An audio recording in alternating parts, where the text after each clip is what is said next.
Hola, Pa.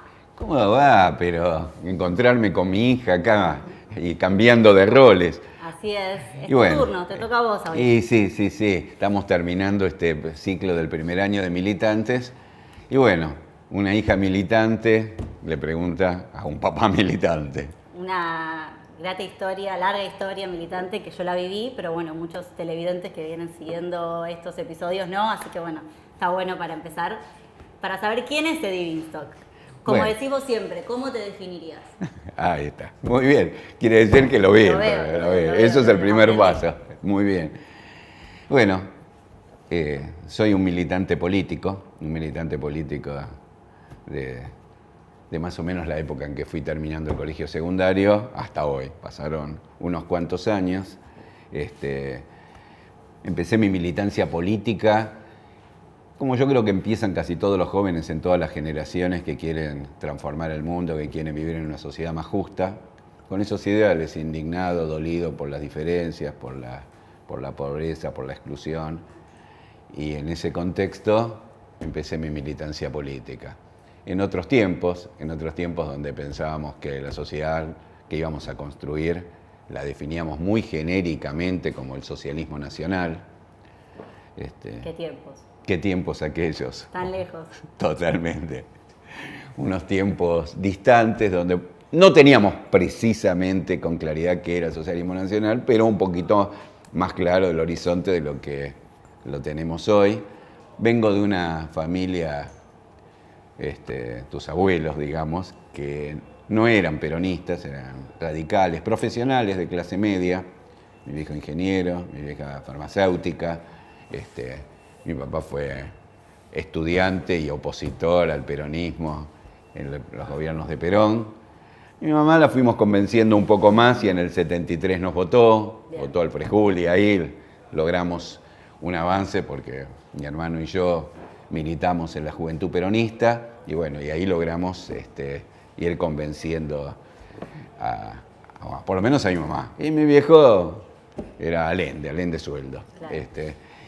Y bueno, soy parte de una generación que se sumó a la política en el marco de las proscripciones. El peronismo venía de muchos años de proscripción. No era la democracia, estos casi que en el 2023 se van a cumplir 40 años de democracia, ni soñando. Veníamos desde el golpe del 55, de dictaduras y proscripciones.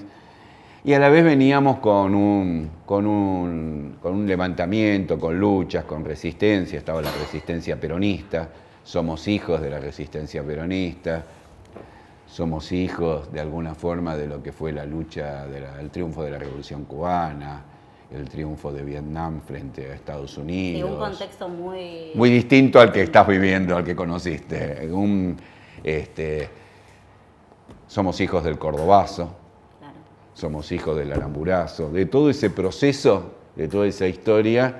Bueno, nos sumamos como muchos jóvenes sobre fines de los 60, principios de los 70, a la juventud peronista y a la consigna. Viste que este último tiempo existió esa de vamos a volver, que era remitiendo sobre todo a recordar algunas conquistas sociales que se venían perdiendo en estos 4 años. Bueno, en ese momento era el lucha y vuelve. Pero no solo volvía Perón, con Perón volvía la justicia social, que conculcada. Bueno, ese fue el escenario, mi historia. Estudié sociología también, la terminé años después, producto de las dictaduras, pero también estudié sociología para entender más la sociedad que quería transformar. Para eso, en realidad, estudié sociología.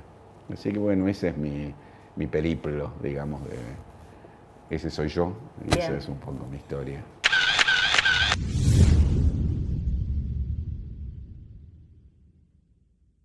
Me interesaría un poco indagar en la relación, digamos, vos decías lucha y vuelve, el peronismo con la justicia social, con los derechos adquiridos, con esto de la vida por Perón.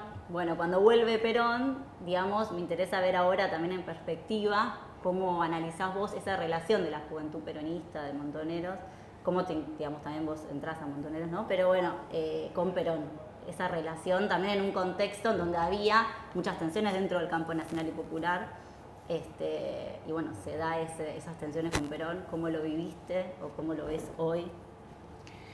Y uno, ¿viste? Depende del momento en que se sitúa, reconstruye y ve, y tiene una mirada sobre la historia. En ese momento fue muy doloroso, con mucho conflicto, digamos. Acompañé el 17 de noviembre del 72, fue el Día de la Militancia, la gesta. El 20 de junio del 73, en el retorno ya de Perón, cuando Cámpora que había llegado al gobierno, y nuestra consigna era Cámpora al gobierno, Perón al poder, y ahí empieza a cambiar algo. Hay una emboscada, matan compañeros, pero lo más doloroso que pasa es que después Perón en el discurso de alguna forma parece hacer cargo a la juventud peronista y a los montoneros de lo que había sucedido. Y ahí se genera un proceso de distanciamiento, se ahonda el conflicto, es el famoso 1 de mayo en la plaza, en donde las columnas que responden a la juventud peronista y a Montoneros se dan vuelta y se retiran en medio de ese conflicto. Y he visto retrospectivamente desde hoy, y visto también las experiencias que hemos tenido, está claro que hay que manejar con claridad y con mucho cuidado las contradicciones en el seno del pueblo. Porque si las contradicciones se polarizan en un momento, el enemigo aprovecha, y esos enemigos históricos, la oligarquía, los sectores concentrados, en esa época... Contradicciones secundarias, digamos. Claro, antagonizamos las contradicciones secundarias con Perón, ahí hay responsabilidad nuestra y yo creo que también de Perón. Yo creo que, ¿qué es lo otro que pasa? Que Perón, al poco tiempo, en el 74, el 1 de julio fallece, cuando él el 12 de junio había convocado a un gran acto, y parecía que ese conflicto se podía haber encaminado. Pero bueno, Perón fallece y el conflicto queda trunco y queda como había sido hasta ese momento.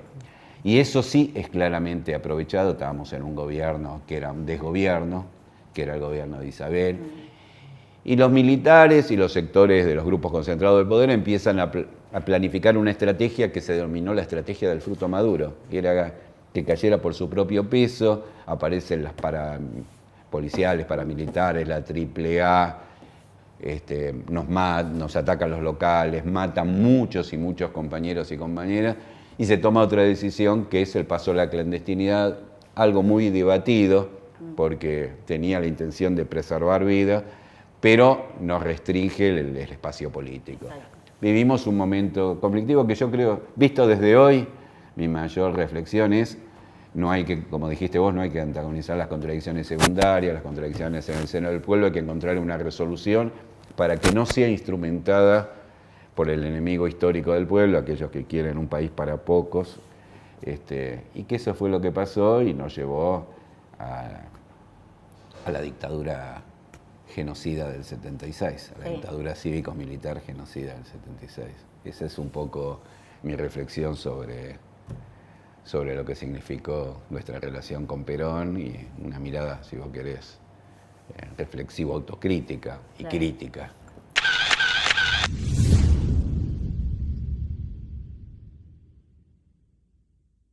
Y ya dentro de, digamos, en la dictadura cívico-militar, sangrienta, vos tuviste la experiencia, ¿no?, de cuidar a los compañeros, a los hijos de los compañeros en Cuba, en lo que se llamó la guardería montonera, con tu compañera. ¿Nos podés contar un poco esa experiencia? Sí, antes alguna reflexión. Sí, contextualizarlo un poco. Y primero contar un poco, quería plantear un poco cómo el golpe, ese golpe que nos dan, ese golpe cívico-militar, ese golpe genocidio, tuvo un contexto en América Latina, fueron cayendo primero Allende, ya estaba la dictadura en Brasil, hubo un autogolpe de un presidente que tuvo Uruguay que se llamaba Bordaberry, se llama Bordaberrización, él se quedó, anularon todo el sistema democrático y con los militares gobernaron. En fin, América Latina, hubo un cerco hacia la Argentina y hubo una intromisión de Estados Unidos, en esa época su canciller era Kissinger, y hubo una clara intromisión. Y el golpe de Estado tuvo, si bien golpeó fuertemente sobre los sectores más combativos y juveniles, golpeó fuertemente sobre los trabajadores, que es donde hay una mayoría de desaparecidos, porque la intención del golpe era cambiar este país, pero transformar ese país que a pesar de las proscripciones y todo, seguía teniendo un Estado fuerte, una clase trabajadora importante, un desarrollo industrial próspero y con un proceso de, digamos, en donde todavía había poca desocupación. Una sociedad que tenía proscripciones, pero no habían podido terminar con el Estado peronista. Y el objetivo, que lo denuncia claramente más que Videla, que fue el que presidió el golpe, Martínez de Oz, al poco tiempo, define, que fue su ministro de Economía, qué quería de esa dictadura y quería transformar la estructura económica argentina y quería golpear al Estado peronista y a los trabajadores. Esta fue la idea.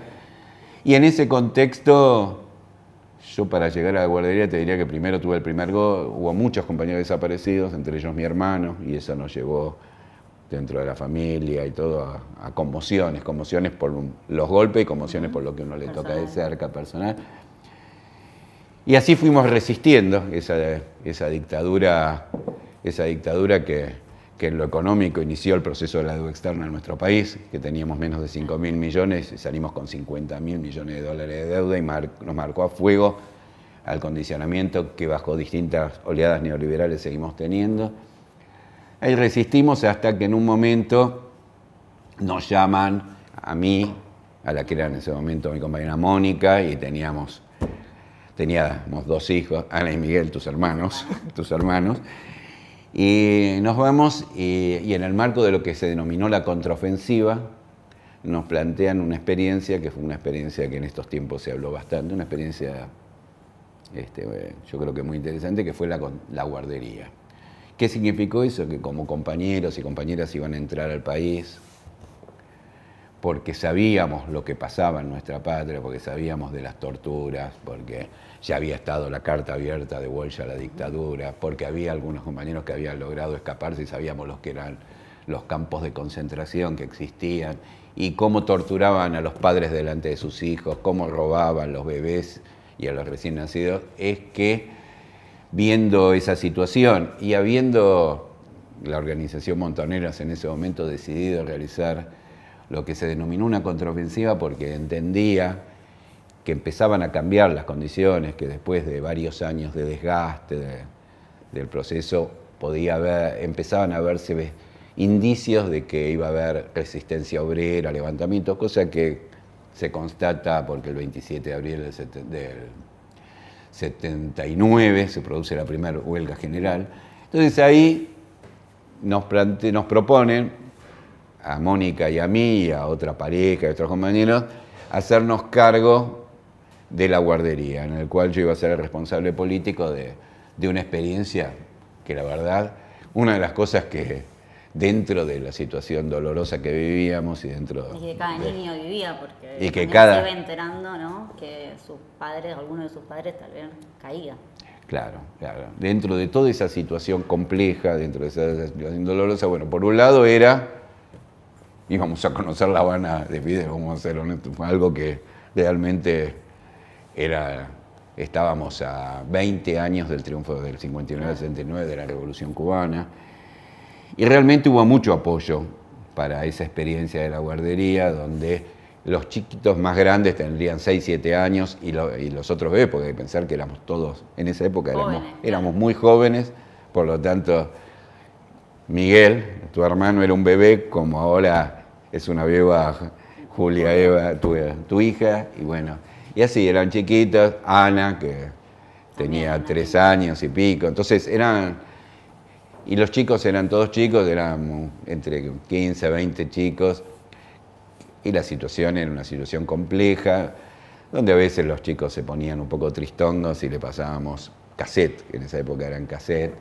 y veían las fotos de los papás y de las mamás, de los mensajes que les dejaban, y nuestra mayor preocupación, ¿qué eran, si vos querés, 2 grandes preocupaciones: que los chicos estuvieran bien, que tuvieran la menor cantidad de traumas posibles en esa experiencia, que los padres estuvieran tranquilos, porque estábamos en Cuba, la dictadura operaba en el exterior, Cuba era un lugar de tranquilidad. Eso fue muy importante, porque entonces al papá, a la mamá que iban al país a cumplir tareas políticas, sabían que estaba en riesgo su situación, pero no la de sus hijos, que sus hijos estaban preservados. Eso Eso fue un poco el origen, digamos, de esa decisión. Y bueno, y después la otra cuestión era ver qué pasaba, lo que vos me decías recién, qué pasaba si algún papá o alguna mamá era secuestrado, desaparecido o muerto por la dictadura asesina. Bueno, y eso, por suerte, nosotros tuvimos al frente de esa experiencia en el año 79, hubo dos grandes experiencias, una en el 79, otra en el 80, y en esa experiencia hubo algún caso poco, por suerte, de chicos que perdieron una mamá, ¿viste? Por suerte vino el papá y lo pudo charlar, pero bueno, eran situaciones complejas, situaciones traumáticas, situaciones también agotadoras porque éramos pocos y nuestra especialidad no era la pedagogía, la docencia, nada. Más en esa situación, ¿no? Nosotros también por lo que estaba pasando acá. Claro, porque la atención la continuábamos, porque la tomamos como una tarea militante. ¿Y la guardería dónde se desarrollaba? Porque no era una guardería en sí, ¿no? Digamos, iban a la escuela, ¿cómo era su vida, la vida de los chicos cotidiana en La Habana? Bueno, claro, tal cual lo que vos decís, si bien tuvo el título de guardería, en realidad era la casa donde los chicos vivían con nosotros, que éramos los tíos. Y había dos compañeras cubanas que nos ayudaban y toda una infraestructura al servicio de que los chicos estuvieran bien. Pero esa era la casa. A medida que nos fuimos instalando, los chicos fueron yendo a lo que acá sería jardín, digamos, el jardín o la escuela, y ahí la escuela y los círculos infantiles. De acuerdo a la edad, iban a los círculos infantiles. Entonces, los trasladábamos, al principio carecíamos de recursos y violando todas las normas de acá, sería de tránsito, los metíamos en coche, todo abarrotado, y los llevamos a lo que eran los círculos infantiles, y después volvían a la guardería, que era la casa de ellos. Claro. Esta es un poco la secuencia. Y aparte con sus propias identidades, ¿no? Porque también lo que pasaba en otros lugares es que tenían que cambiar su identidad. Bueno, esto creo que fue uno de los elementos más importantes también. Evidentemente, sobre todo en la Argentina, los papás y por lo tanto los chicos, sobre todo aquellos que eran un poco más grandecitos, se manejaban con problemas en los cambios de identidad producto de la persecución militar. Acá los chicos podían ser quienes eran. Su identidad era esa, no necesitaban cambiarla ni nada. Y eso te daba también, si querés, una tranquilidad y de alguna forma un grado de pertenencia importante. Así que volvían y era la casa donde se levantaban, donde comían, donde jugaban, había un fondo muy grande donde corrían, jugaban con juegos, había un espacio bastante importante. En la primer guardería, que era como un chalet muy grande. Después hubo una segunda guardería ya en el 80, que yo la conocí, pero no fui parte de esa experiencia, que sí, hubo tiempo, se planificó, se armó una casona muy grande, con baños, con bidet, inodoro, todo para chiquitos. O sea, con tiempo pudieron preparar. Vos tenés que pensar que estaba el cerco histórico que le hacía, sobre todo en ese momento, Estados Unidos a Cuba. Estaba todavía la Unión Soviética, estaba el bloqueo y estaba la Unión Soviética, y Cuba tenía el apoyo de lo que era la Unión Soviética, que termina en el 89, pero nosotros estamos lejos de esa fecha, y entonces en ese momento la Unión Soviética apoyaba fuertemente con recursos e infraestructura, pero era muy difícil, no había internet en esa época, no había, la comunicación era otra lógica, otro periodo, entonces teníamos una computadora por ahí, que era como una catramina, pero era la primera, pero no con internet, porque no existía internet.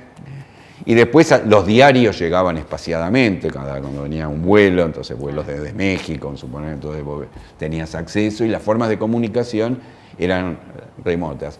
Bueno, esa fue una experiencia, la verdad, muy interesante, que se han hecho una película muy piola, un libro, todo trabajando, bueno, me parece que es una experiencia que se conoce poco y que fue positiva, porque con el paso de los años nos encontramos con muchos chicos que pasaron por ahí, y por ahí nuestra mayor satisfacción que dentro de la situación que vivieron, algunos con experiencias más traumáticas, otros menos, pero la verdad que los vemos bien. Tienen buenos recuerdos. Y tienen lindos recuerdos de esa experiencia, eso también es piola. Y bueno, cuando termina esa experiencia, nosotros dejamos, justamente tus hermanos se quedan en la guardería y nos vamos con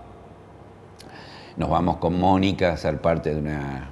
Yo me voy primero y ella viaja después con Horacio Campiglia, que era un miembro de la conducción de Montoneros, a Brasil para ser parte de un proceso de acercamiento, nosotros como apoyo de un miembro de la conducción, en el marco de lo que era la contraofensiva de esa época.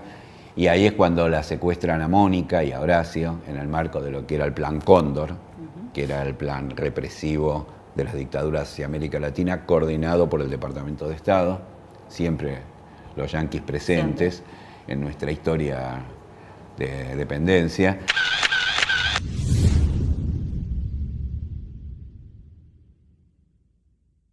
Y bueno, ahí nuevamente es una etapa dolorosa donde transito el resto de nuestra experiencia en el exterior, de nuestro exilio con ellos dos, que después nos vamos a vivir un tiempo a Barcelona para seguir ahí sí ya más las denuncias en el exterior sobre las violaciones a los derechos humanos en nuestro país, dado que en mi caso ya tenía lamentablemente a mi hermano y ahora a Mónica, y alguien que a mí me interesaba en todo este tiempo, y seguramente después hablaremos un poco sobre las experiencias del feminismo. Y a mí me interesa siempre rescatar, por un lado, a lo que en ese momento fue nuestra propia experiencia política, generacional, porque hubo en esa época, si bien las conducciones, las cabezas seguían siendo muy masculinas, como podrás ver en todos los procesos y los documentales de la historia, nosotros que reivindicábamos mucho a Evita en nuestra generación, lo que eran las pibas de esa generación, ellas asumían actitudes, responsabilidades y prácticas con mucha equiparación de los sexos en esa época del género, y también las tareas del hogar y las tareas del cuidado en nuestra experiencia eran bastante compartidas. Eso se habla poco de esa experiencia. Y otra cosa que marca este derrotero, que yo siempre digo que las cosas no son fotografías, sino que son películas, es que sufrimos el campo popular sufrió una gran derrota en el proceso de la dictadura, y con muchas pérdidas de vidas humanas, pero a la vez engendró un movimiento de derechos humanos a través de las madres y los familiares, atípico también en el mundo, en América Latina y en el mundo.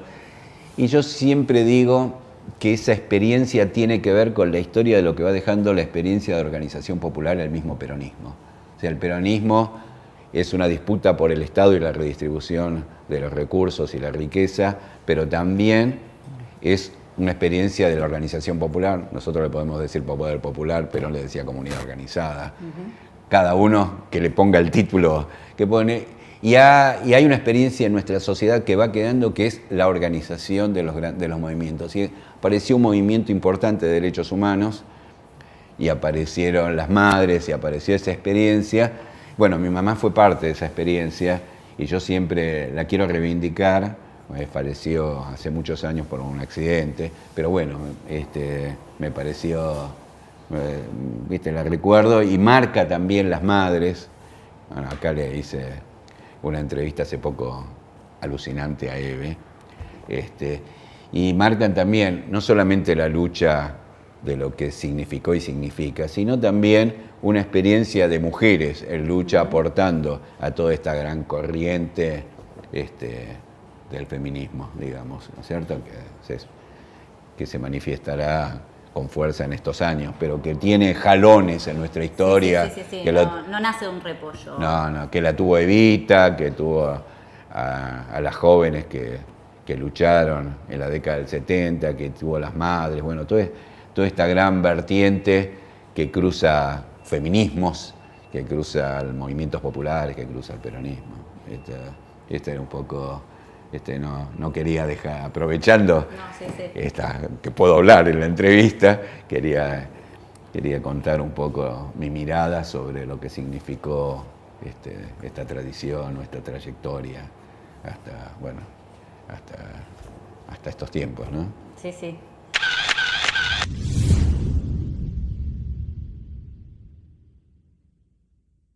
Y bueno, después volvemos a la democracia. Tuvimos la década menemista de privatizaciones, donde muchos compañeros también se alejaron, ¿no?, de la política, donde también sos parte un poco de que te pasó eso, ¿no? Se alejaron un poco de la militancia y como que se vuelven a enamorar con el kirchnerismo, con Néstor. Pero bueno, la mayoría se enamora cuando lo ven en acción a Néstor, ¿no?, en el gobierno. A vos, sin embargo, vos lo conociste antes del 2003, ¿querés contar un poco cómo es tu acercamiento con Néstor, cómo te enamoraste también del proyecto de Néstor y Cristina, de volver a la militancia?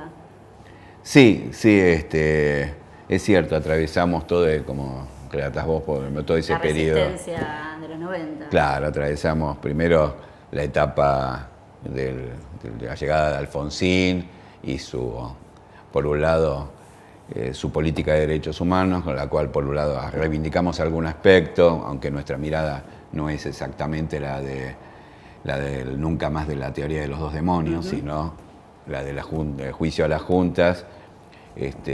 Ahí manifestamos nuestra reivindicación, por lo menos de mi parte, pero también una diferencia.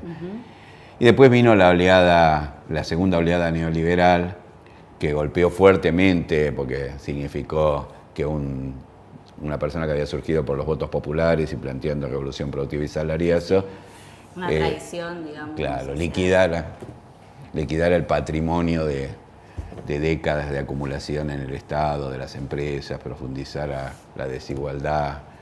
Bueno, eso golpeó fuerte a la militancia. Me hace acordar a una frase que dijo en una de las entrevistas, creo que la primera entrevista que hicimos, hablando de la militancia, le preguntamos a Josami sobre la militancia y decía en la época de los 70, y yo creo que de alguna forma, en parte ahora, el que no militaba era un boludo. Pero hubo épocas donde parecía que el que militaba era un boludo. Claro, bueno, eso eran los 90. Esto se empezó a inculcar en esa década. Y bueno, emergieron otras resistencias, otras luchas. Ahí terminé sociología, porque había que seguir aportando desde algún lado las neuronas, porque si no era de una tristeza social, política, muy fuerte. Y aparte porque fuimos unos adelantados en esta oleada lamentable neoliberal que vendría. Y en ese contexto, bueno, un poco lo cuenta, la última entrevista que hice fue a Juliana Di Tullio, y ella cuenta un poco que es parte de una experiencia que nosotros hacemos de una agrupación Movimiento que teníamos en Morón. Y en mi caso particular, por supuesto que la figura conocida era Cristina, porque era diputada nacional, era senadora, había sido, no me acuerdo cuándo, senadora o diputada, pero era una figura conocida, pública, que se había opuesto al menemismo, que había sido expulsada del bloque. Es una figura potente y conocida. Néstor era menos conocido, pero en mi caso lo había visto, lo había mirado, y el olfato, que es importante en la política, y también la de alguien que había pertenecido a nuestra misma generación política, como él mismo lo reivindica en su primer discurso de Asunción. Bueno, eso para mí lo percibí más, cuando lo fui conociendo, me di cuenta que sus reflexiones y las reflexiones de Cristina teníamos lo que hoy se llama una empatía, teníamos una historia común y una mirada de lo que queríamos transformar. Y bueno, evidentemente, por suerte, no para mí, sino para la patria, no hubo ninguna equivocación.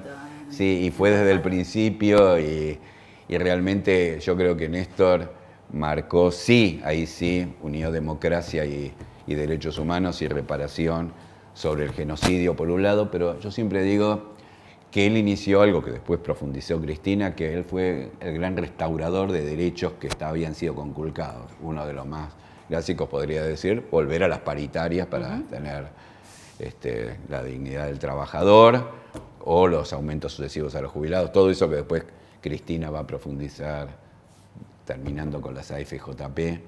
Bueno, todo ese proceso a mí me parece que, bueno, marcó una época que muchos de nosotros pensábamos que no íbamos a volver a ver. Esto también es así. Nosotros, después de la primavera camporista de los 70, después del genocidio de la dictadura y la tradición menemista,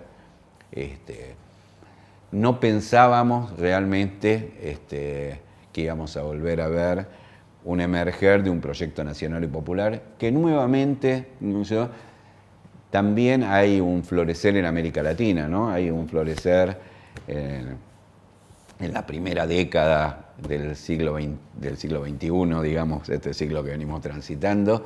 Hay un reverdecer de los movimientos populares en América Latina y Argentina fue parte fundamental de todo eso, y hay una reconquista de derechos y hay una reorganización del campo popular. Bueno, todo eso que vivimos con limitaciones, con deudas pendientes, hay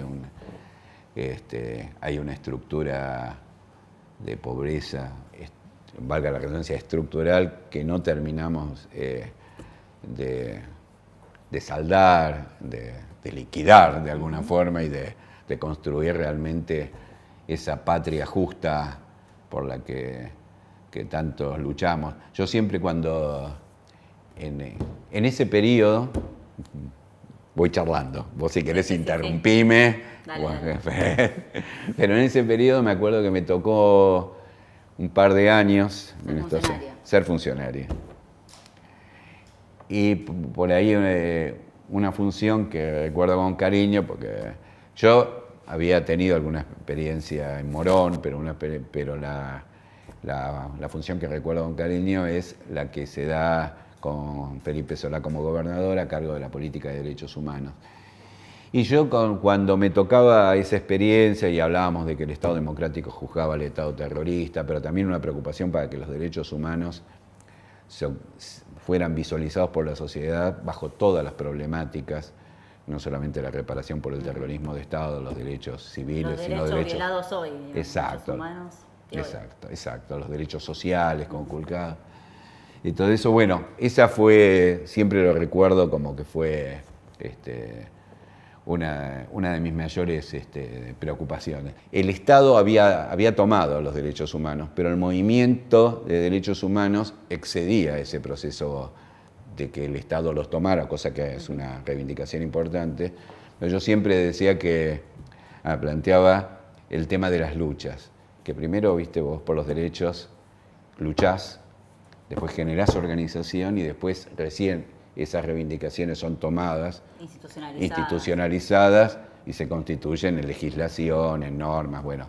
Pero primero hay lucha y yo siempre planteaba eso desde el movimiento cuando me tocó cumplir esa función, el tema de la importancia de la lucha y la importancia también con respecto, ahora me acordé, y están los juicios que ha habido y que siguen teniendo, y de hecho hoy lo seguimos impulsando. Pero la mayor reivindicación que nosotros, el mayor homenaje que le podemos hacer a los compañeros que no están, es la continuidad de la lucha, y es construir la patria por la que ellos lucharon. Eso a mí siempre lo planteaba y siempre es parte de un motorcito que uno tiene internamente, que es el por qué seguir militando, por qué seguir luchando, y tiene que ver con la patria que nos sueña, pero también con darle continuidad a sacrificio de generaciones para construir una sociedad más justa. Este era un poco lo que venía a colación de mi experiencia, que fue en el marco del kirchnerismo, la experiencia de Felipe Solá en la gobernación de la provincia. Yo creo que fue una experiencia piola, pero una experiencia sobre la cual es importante también después sacar conclusiones, reflexiones, ¿no? Que supongo que es las que deben estar vigentes hoy.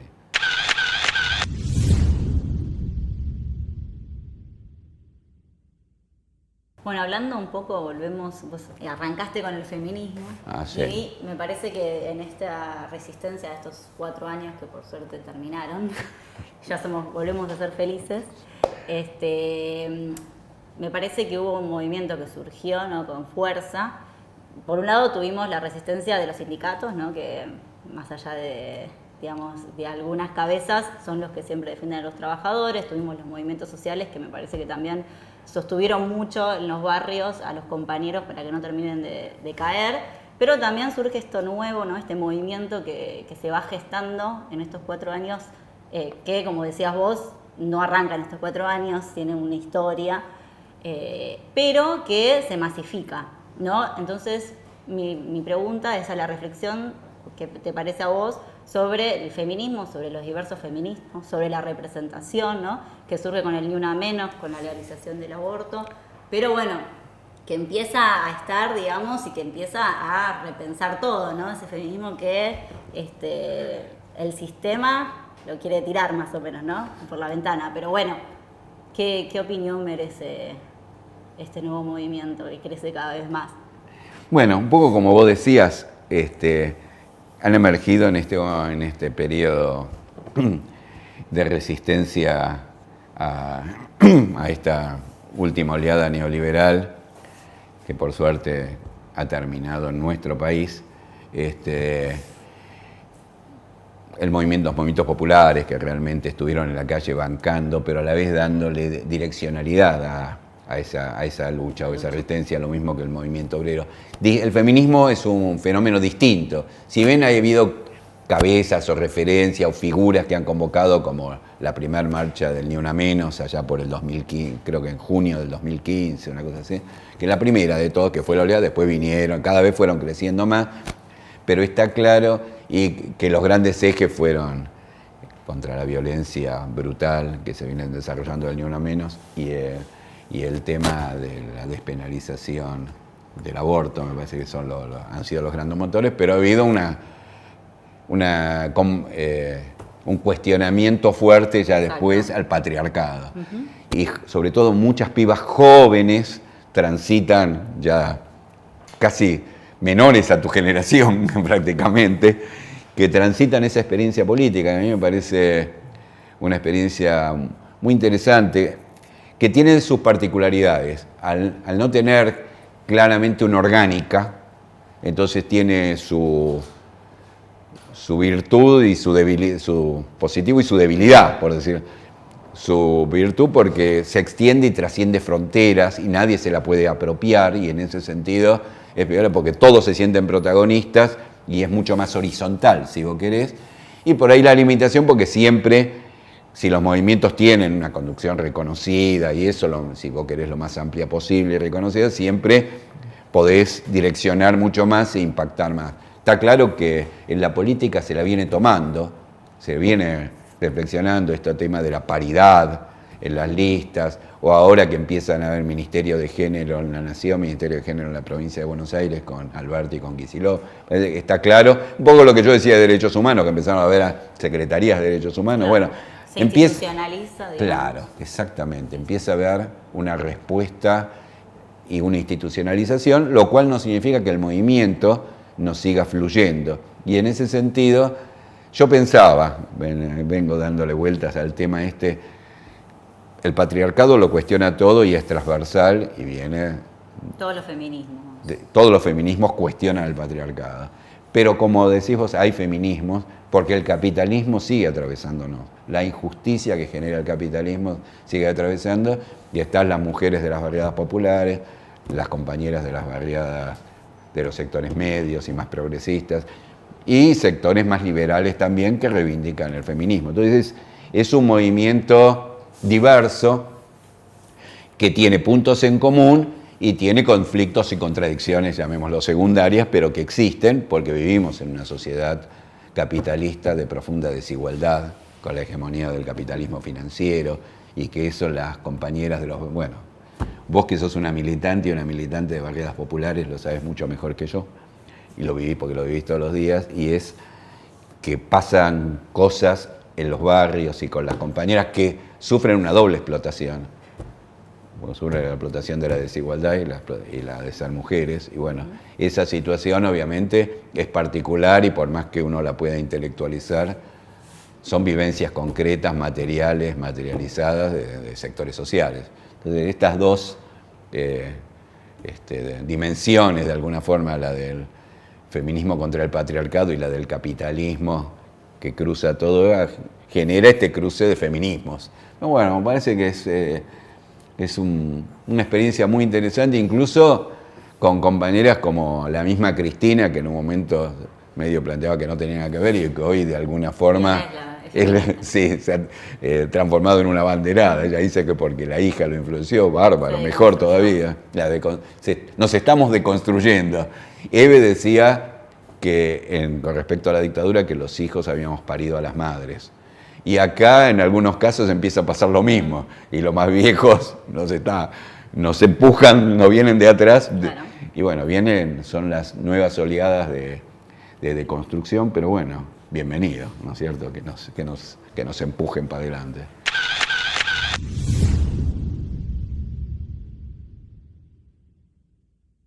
Y ahora me interesaría un poco charlar con la situación que estamos viviendo en Latinoamérica, ¿no? Golpe en Bolivia, las revueltas populares en Chile, un gobierno de ultraderecha en Brasil, cómo están acorralando a Maduro. Bueno, parecería que nos quedan pocos aliados, ¿no? Alberto, que también, digamos, por un lado, ver la situación latinoamericana y por el otro lado, cómo crees que nos puede llegar a afectar. Digamos, nosotros venimos esperanzados para poder reconstruir esta patria, pero nos encontramos con que no tenemos muchos aliados y nosotros creemos que la salida es regional también, ¿no? Entonces, ¿cómo chocamos contra eso?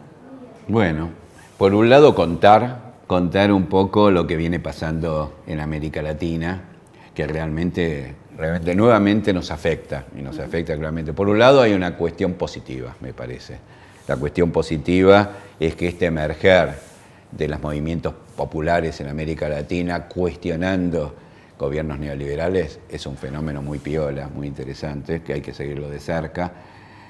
Y por el otro lado, lamentablemente, del país que más profundizado, que más había avanzado y que continuaba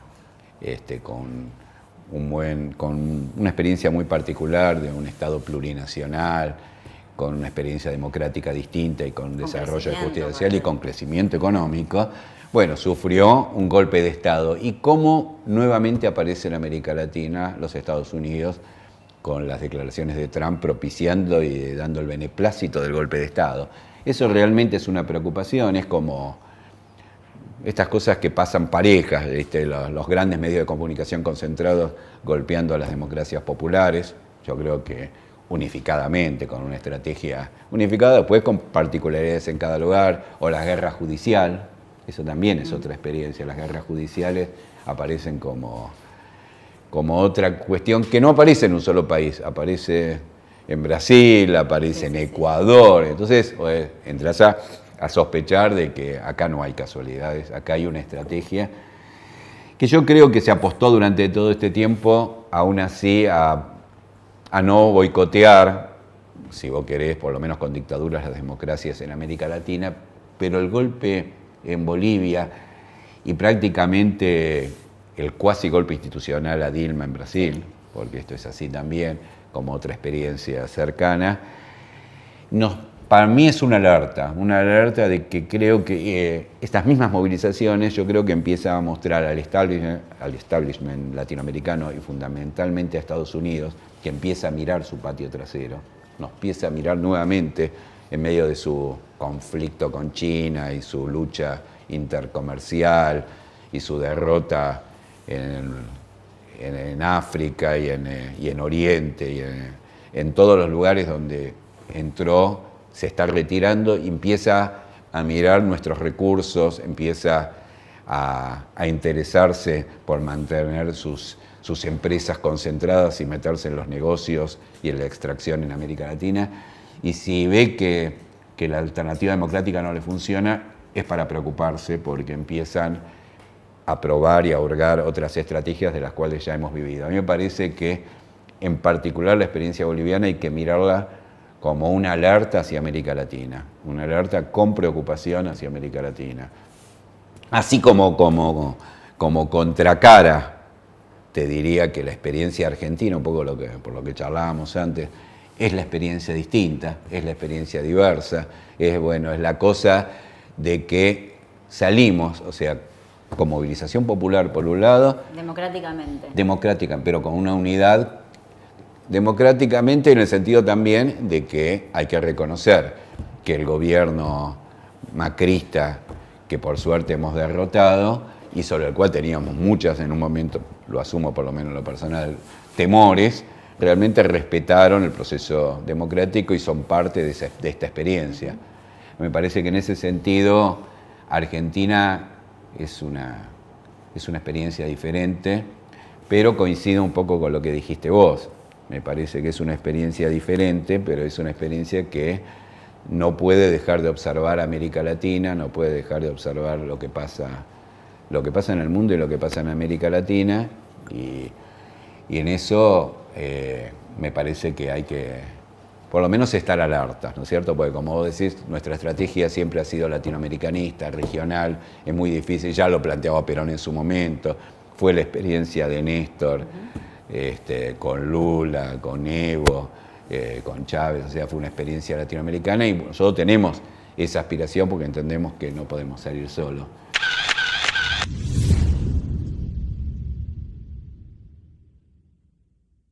A mí igual me interesaba un poco ver esta disputa hoy, ¿no?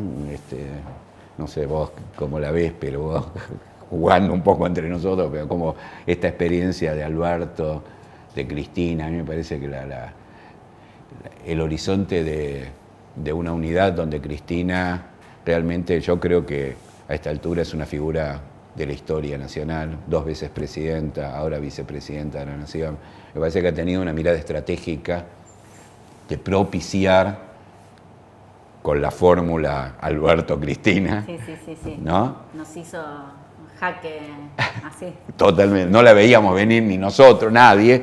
Me parece que propició una experiencia de unidad que le dio salida a todo esto, un poco volviendo a nuestra debilidad de los 70 y volviendo la unidad, que no se pudo concretar la unidad nacional, el tema del 2015, donde parte del gobierno o de esa unidad que habíamos ido construyendo en los primeros años del gobierno de Néstor Cristina, se habían ido había tenido desgajamientos. Todo esto se volvió a reunificar y me parece que eso es un gran triunfo.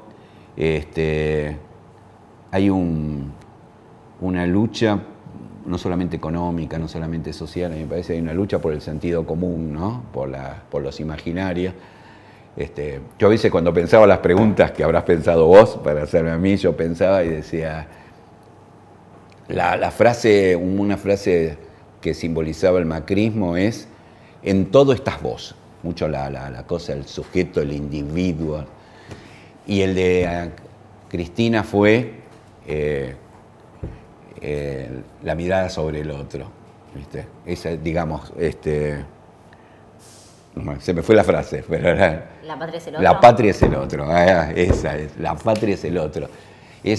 Creo que esa fue la diferencia, me parece.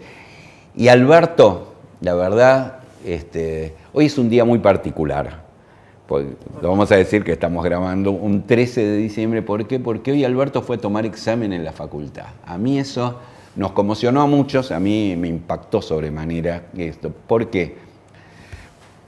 Porque, bueno, Alberto es el presidente y ha mostrado esas características, esas particularidades que hizo que fuera. Ya sabemos que tiene una virtud, es amplio y a la vez es firme. Es amplio para convocar, pero hay temas sobre los cuales no está dispuesto a negociar, que es un golpe en Bolivia, que es Lula, que es los más humildes frente a los que lucraron y los poderosos. Bueno, hay cosas que no están. Pero mi compañera Andrea suele decir que las cosas son en conducta, ¿viste? Y hoy ha mostrado una conducta. ¿Y cuál es la conducta? Por un lado mostró que es un laburante, que es un trabajador para el peronismo, podría decir, pero para aquellos liberales, digamos, que reivindican el liberalismo político, no no esto que se dice liberal y en realidad son conservadores y antiliberales, digamos, reivindica la norma, reivindica la ley, reivindica al ciudadano cumpliendo derechos y obligaciones y siendo él, nadie se lo manda, se atiene a la ley y a la norma. Y había un montón de estudiantes que esperaban que su profesor, iban a final, claro, les correspondía tomar, pero a la vez estaba convencido de que era presidente, ya de eso no se ocupaba. Y Alberto estuvo ahí. Y eso, más allá de todas las consideraciones, habla más que 1000 palabras, porque es la conducta de una persona que de alguna forma es un laburante, pero a la vez se hace cargo de sus responsabilidades como ciudadano, las decide él porque se atiene a lo que corresponde, porque lo que correspondía es lo que hizo. Lo que pasa es que a veces se cacarea en un lado y se hacen las cosas en otro, ¿no es cierto? A mí me pareció, la verdad, un ejemplo, una buena actitud que yo creo que con los buenos ejemplos también se ayuda mucho, ¿no? Me parece que eso me impactó y no quería dejar de decirlo. Bueno, hasta acá llegamos. ¿Te sentiste cómodo? ¿Te gustó? Me encantó porque me parece primero que sos más suelta y preguntás y elaborás mejor que yo las preguntas, mucho más natural, así que me encantó y me encantó obviamente cerrar este ciclo en el cual le quería agradecer a los compañeros de La Patriada porque me dieron la posibilidad, a Diego Murrone, a los compañeros que trabajan en el equipo acá, a Gonzalo, a Martín Jauregui, que es la cabeza de todo esto, a Marcos, bueno, a todos los compañeros que trabajan acá, a Andrea, que hace conmigo la coproducción. Bueno, y ahora agradecerte a vos que me hayas posibilitado con esta entrevista cerrar este año de militancia, que para mí, del programa Militante, que para mí fue un desafío porque me gustó mucho, obviamente, pero nunca lo había hecho. Así que, bueno, contento por esto y contento y esperanzado con cierto grado de realismo de los tiempos que vendrán. Así que, bueno, volveremos para ser mejores. Muy, muy linda entrevista. Gracias.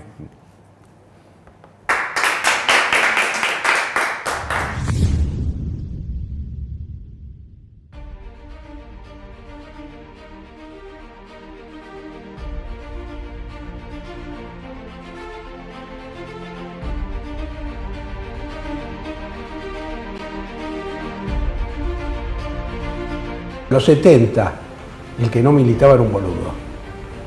Y ahora parece que el que milita es un boludo.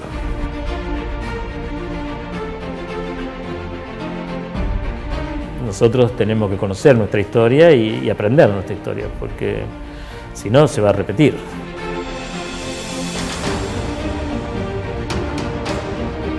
Es un momento en el cual, te decía, se produce la revolución del tercer mundo.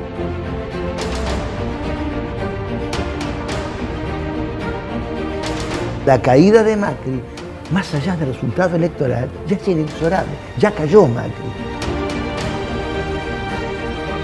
El objetivo de mi vida como militante, transformar esta sociedad en una sociedad más justa, equitativa.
una mujer luchadora, frente a todo y contra todo, sin medir si le viene bien a uno o a otro.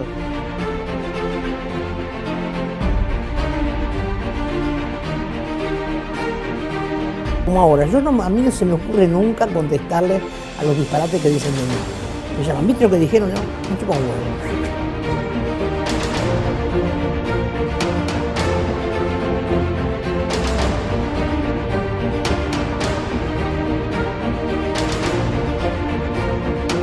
Y hay que mostrarle a la gente que la tragedia más grande que le puede pasar a una familia, que te la hacen pelota, que no es más tu casa, que no es más tu mesa,